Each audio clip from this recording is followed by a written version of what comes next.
नमस्कार दोस्तों, स्वागत है आप सभी का एग्जाम पाथ फाइंडर में। यहाँ आपके लेटेस्ट जॉब्स, एग्जाम्स, एडमिशन्स और उनसे रिलेटेड जो भी अलर्ट्स या न्यूज़ होती है वो लेकर आते हैं। तो जैसा कि आप स्क्रीन पर देख पा रहे होंगे, आज जो हम लेके आए हैं वो है यूपीएससी की इंजीनियरिंग सर्विस एग्जाम के बारे में इंफॉर्मेशन बुलेटिन। तो इन्फॉर्मेशन बुलेटिन जो हमारा सेक्शन होता है उसमें हम आपको बताते हैं किसी भी एक एग्जाम के बारे में, किसी भी जो भी फेमस एग्जाम या फिर जो भी एग्जाम भी होने वाला होता है उसके बारे में आपको पूरी एक्सप्लेनेशन देते हैं कि जैसे उस एग्जाम कैसे कंडक्ट होता है, कौन कंडक्ट कराता है, एलिजिबिलिटी क्राइटेरिया क्या है, कैसे अप्लाई कर सकते हैं। सारी चीजें आपको मैं यहाँ पे एक्सप्लेन करने वाला हूँ।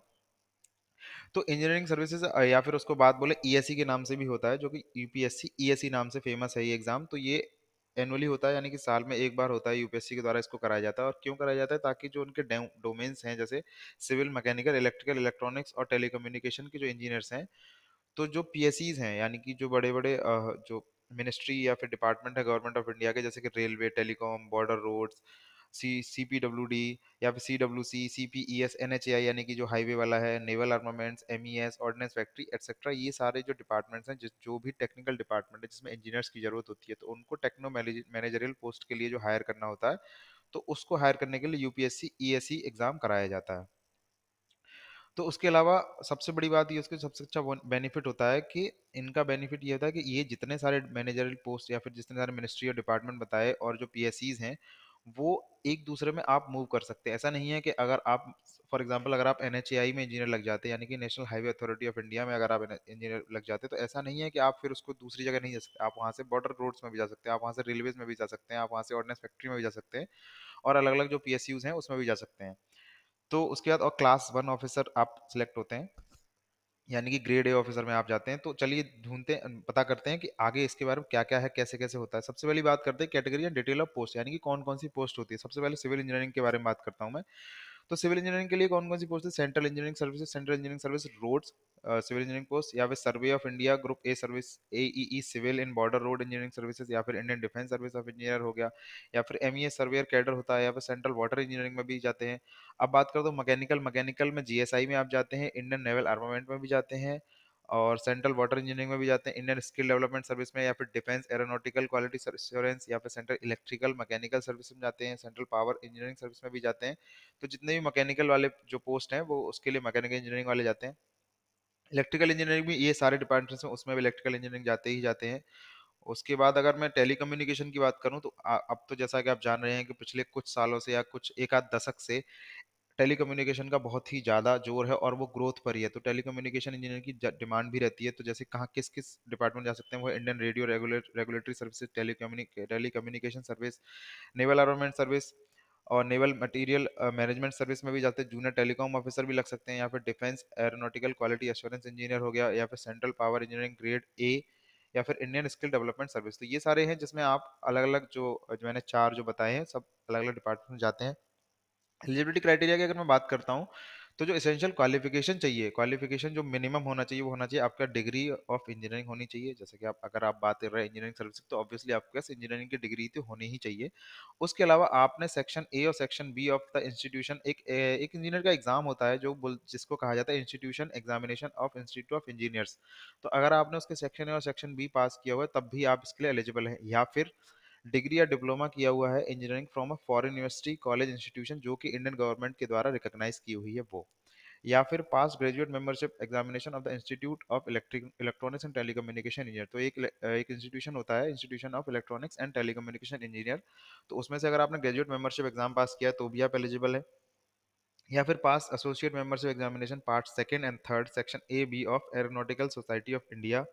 या फिर pass graduate membership examination of the institution of electronics and radio engineers London held after 1959। तो एक एग्जाम होता है लंदन का जिसको कहते हैं ग्रेजुएट मेंबरशिप एग्जामिनेशन, और कौन कराता है इसको? Institution of electronics and radio engineers London. तो अगर आप उसने उसको पास किया है जो कि 1959 के बाद से, तो आप इसके लिए एलिजिबल हैं।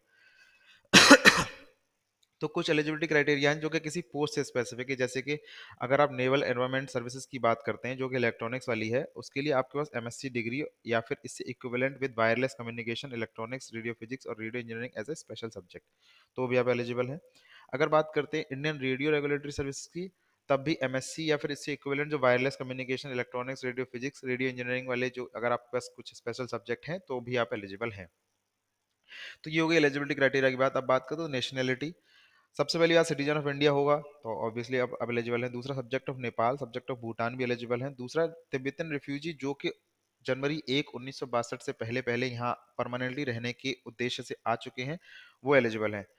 तो सिंपल सी बात है, पर्सन ऑफ इंडियन ओरिजिन। अब बात करते हैं एज लिमिट की, तो मिनिमम एज जो इसमें चाहिए होती है वो 21 चाहिए होती है, और मैक्सिमम एज जो है वो 30 आप अगर एलिजिबल है। तो अगर जैसे मैं बात करता हूँ कि 2022 में अगर एग्जाम है, तो आपकी जो जो काउंट होगी वो 1 जनवरी से काउंट होगी, 1 जनवरी और प्रेजेंट मंथ। उसके बाद बात करें रिलैक्सेशन एज, तो जनरल के लिए कोई रिलैक्सेशन नहीं है। शेड्यूल कास्ट के लिए 5 साल का रिजर्वेशन है, ओबीसी के लिए 3 साल का, यानी कि अगर मैं यहाँ जो बात कर रहा था 30 साल मैक्सिमम है, तो शेड्यूल कास्ट के लिए 35 हो जाती है, ओबीसी के लिए 33 हो जाती है। एक्स सर्विसमैन के लिए भी 5 साल का है। Candidate working in defence sector के लिए अप टू 3 ईयर्स है। Person with benchmark difficult disabilities, यानी कि जो विकलांग लोग हैं उनके लिए 10 साल का है। Government servants employ in department उनके लिए 5 साल का है। तो ये सारी थे जो मैं रिजर्वेशन की बात कर रहा था। और एक और चीज़ है जो कि स्पेशल नोट करने वाली बात है, जो ये है कि अगर जैसे जो ऊपर जो कॉलम दिए गए थे, अगर आप कॉलम 1 में हैं, तो आप कॉलम 2 के लिए, जिसके लिए अगर आपको लगता है एलिजिबल है, तो आप इसके लिए अप्लाई भी कर सकते हैं। यानी कि पहले से अगर आपका ईएससी में हो चुका है, पर आपको जो चीज़ चाहिए थी वो नहीं मिली, आपको कॉलम 1 का जो पोस्ट है वो मिल गया, लेकिन आपको कॉलम 2 चाहिए, तो आप उसके लिए अप्लाई कर सकते हैं, बीइंग इन द सर्विस। तो जैसे कि रेफरेंस टेबल है ये गवर्नमेंट एम्प्लॉय के लिए स्पेसिफिक डिपार्टमेंट की आप अप्लाई करना चाहते हैं, तो ये हो गया सेंट्रल वर्क्स। जैसे कि आपको पीडब्ल्यूडी में करना है, तो ये पीडब्ल्यूडी में ये सब पोस्ट होती है। Ministry of road and transport highways में ये सारी होती हैं। मिनिस्ट्री ऑफ कम्युनिकेशन की बात करता हूँ, तो उसमें रेडियो रेगुलेटरी सर्विस या टेली कम्युनिकेशन सर्विस आ जाती है। मिनिस्ट्री ऑफ डिफेंस की बात करता हूँ, तो वहाँ पे defence aeronautical quality assurance engineer. Ministry of science and technology की बात करता हूँ, हाँ survey of India group A service आ जाती है। जियोलॉजिकल सर्वे ऑफ इंडिया, फिर border road organisation, Indian navy में भी होती है। मिलिट्री इंजीनियरिंग सर्विस होती है। मिनिस्ट्री ऑफ जल शक्ति, उसमें भी आता है। सेंट्रल इलेक्ट्रिसिटी अथॉरिटी में भी आते हैं। Ministry of skill development and entrepreneurship में आते हैं। जैसा कि मैंने बताया कि वेरियस मिनिस्ट्रीज में आती हैं इसकी पोस्ट, अलग अलग पीएसयूज में भी पोस्ट आती हैं। तो बहुत ही अच्छी सर्विस होती है इंजीनियरिंग सर्विस। अब बात करते हैं फीस की, जो एप्लीकेशन फीस है, तो female SC ST P physical जो PWBD होता है, यानी कि जो है पर्सन विद विजिबल डिसेबिलिटीज, तो वो एग्जेम्प्टेड होते हैं इसके लिए, यानी कि उनको कोई फीस नहीं देनी होती है। और अगर मैं बात करता हूँ जनरल EWS और ओबीसी के लिए, उनके लिए फीस है 200 रुपये। और मोड्स ऑफ पेमेंट कैसे हैं, कोई भी आप अगर एसबीआई में जाके भी कर सकते हैं, अदरवाइज आप किसी भी वीजा मास्टर कार्ड या फिर कोई ऑनलाइन बैंकिंग जो भी नेट बैंकिंग उन सबसे कर सकते हैं। अप्लाई कैसे करना है, कि आप इनकी जब साइट पे जाएंगे, तो वहाँ पे 2 पार्ट होते हैं, पार्ट 1 और पार्ट 2 ऑफ रजिस्ट्रेशन। आपको दोनों पार्ट करने हैं, और जो वेबसाइट का नाम है upsconline.nic.in, तो वहाँ पे जाकर 2 स्टेप रजिस्ट्रेशन प्रोसेस होता है। आप वहाँ पे जाएंगे, आप अपना एक्टिव ईमेल आईडी और नंबर वहाँ रजिस्टर करना होता है, वो जो बाकी डिटेल मांगे वो आप करना होता है। उसके बाद आपको अपना सेंड फोटोग्राफ, सिग्नेचर, फीस, ये सब करना होता है, और आपको एग्जामिनेशन सेंटर भी चूज करना होता है अपना। तो जब फाइनल सब सबमिशन हो जाता है, उसके बाद आपको एक मैसेज आ जाएगा कि आपके उसमें नाम होगा, ईमेल होगा कि आपका रजिस्ट्रेशन हो चुका है, और आपके फ़ोन पर भी वो चीज़ आ जाएगी, और जो पासवर्ड होगा वो आपको नोट डाउन कर लेना है, ताकि बाद में आपको उस चीज़ की ज़रूरत पड़े तो वो आपके पास रहे। अब बात करते हैं कि एग्जामिनेशन की स्कीम क्या होती है, यानी कि पैटर्न क्या होता है। तो ये 3 स्टेजेस में एग्जाम होता है। पहला स्टेज होता है प्रीलिमिनरी एग्जाम होता है, फिर मेंस होता है, फिर पर्सनालिटी टेस्ट होता है। तो जो प्री एग्जाम होता है उसमें 2 ऑब्जेक्टिव टाइप पेपर होते हैं, पेपर 1 और पेपर 2। तो यूपीएससी का जो सीएससी का एग्जाम होता है उसी के पैटर्न का सेम पैटर्न इसमें भी है। पेपर 1 200 मार्क्स का होता है, पेपर 2 300 मार्क्स का होता है।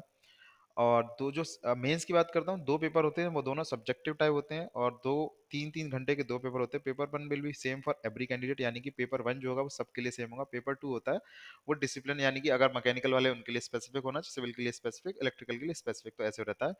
और जो वो भी दोनों 300 मार्क्स के होते हैं। और जो पीटी होता है, यानी कि इंटरव्यू होता है, वो 200 मार्क्स का होता है। अब बात करते हैं सिलेबस की, तो सिलेबस जो आता है वो general studies and engineering aptitude आता है प्री में। Will be of engineering services graduate level, यानी कि इंजीनियरिंग लेवल तक का एप्टीट्यूड और जीएस आता है। उसके बाद जैसे यहाँ पे देखते हैं इंजीनियरिंग एप्टीट्यूड, जो कि जिसमें लॉजिकल रीजनिंग और एनालिटिकल एबिलिटी भी कवर्ड होगी। इंजीनियरिंग मैथमेटिक्स आता है, design drawing, importance of safety, basic of energy environment conservation, environmental pollution, climate change etcetera, basic of project management, quality practice. उसके बाद material science engineering, quality and production, यानी कि जो basic जितने engineering में aptitude होता है, यानी कि बेसिक इंजीनियरिंग वो सारी आती है। Ethics and values in engineering profession आता है। Current issues of national international importance related to social economic and industrial development, ये सारी चीजें भी आती हैं। और आईसीटी से बेस्ड जो टूल्स और इंजीनियरिंग है वो सारे भी आते हैं। अब बात करते हैं कि जो अब इसी में मेन सिलेबस की अगर बात करूँ, तो मेंस में यही सिलेबस बस डिटेल हो जाता है, यानी कि वहाँ डिस्क्रिप्टिव पेपर होता है। तो स्कीम कैसे होती है कि paper 1 general studies and engineering aptitude common for all disciplines, यानी कि सबके लिए कॉमन होता है। पेपर 2 जो होता है वो स्पेसिफिक होता है, यानी सिविल, मैकेनिकल, इलेक्ट्रिकल, इलेक्ट्रॉनिक्स जो भी आप चूज किया उसके हिसाब से होता है। और 0.33% जो होता है वो रॉन्ग आंसर के लिए आपको नेगेटिव मार्किंग भी होती है इसमें। अब अगर मैं बात करता हूँ कि स्कीम कैसे, जैसे मैंने आपको बताया 3-3 घंटे के 2 पेपर होते हैं, 300-300 मार्क्स के। अब कुछ पॉइंट्स है जो आपको याद रखने चाहिए, वैसे तो बेसिक पॉइंट है हर एग्जाम के लिए, इसी के लिए स्पेसिफिक नहीं है। जैसे कि अगर मैं बात करता हूँ कि आपने जो भी सर्टिफिकेट आपने ये सब चीज़ें में लगाए हैं एप्लीकेशन में, वो सब आपके पास रहने चाहिए।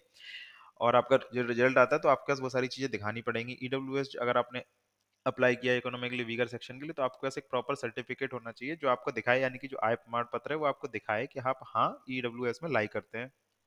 बाकी सारे पॉइंट्स वही हैं कि आपको 10 मिनट पहले एग्जाम से पहले पहुंच जाना चाहिए, आपके पास ब्लैक बॉल पॉइंट होना चाहिए, 2 फोटोग्राफ भी रहने चाहिए। वैसे ही सारी चीज़ एडमिट कार्ड पर भी लिखी होती है, पर ये चीज़ें आपको एक, अगर आप एस्पिरेंट हैं, आप एग्जाम की तैयारी कर रहे हैं, तो ये सब बेसिक चीज़ें आपको याद रखनी चाहिए, ताकि कभी भी आपको एग्जाम के टाइम परेशानी ना हो। सारी चीज़ें आप लेके जाएं, टाइम से पहुंचे, हमेशा टाइम से पहले ही पहुंचे, ताकि एग्जाम के टाइम पे अब कभी ऐसा ना हो कि आप किसी ट्रैफिक की वजह से या कुछ और इशू की वजह से आपका एग्जाम मिस हो। ये सारी चीज़ें हैं बेसिक। आई थिंक मैंने एग्जाम के बारे में सब कुछ आपको बता दिया है। और फिर भी अगर आपको डाउट होता है, तो जैसे कि ये जो यूज़र है ये क्वेश्चंस पूछते हैं कि कैसे कैसे रहता है, उसके बाद आप यहाँ पे आप देख सकते हैं जवाब भी उनको मिल रहे हैं। तो इसमें अगर आप नीचे जाएंगे सबसे, तो यहाँ रिप्लाई सेक्शन रहता है। रिप्लाई सेक्शन में जब आप जाएंगे, रिप्लाई सेक्शन में अपना जो आपका क्वेश्चन है या फिर जो भी डाउट है, आप वहाँ पर जाके पुटअप कर सकते हैं। और अगर आपको कोई इन्फॉर्मेशन आपको लगता है किसी यूज़र ने सवाल पूछा है और आप उस चीज़ को जवाब दे सकते, तो हाँ जवाब भी दे सकते हैं। तो thank you so much video को आखिरी तक देखने के लिए। बने रहें हमारे चैनल पर, वीडियो को लाइक करें, शेयर करें और अपने दोस्तों के साथ जरूर जरूर शेयर करें, और सब्सक्राइब बटन दबाएं, बेल आइकन भी दबाएं, ताकि कोई भी नोटिफिकेशन आपका मिस ना हो। Thank you so much.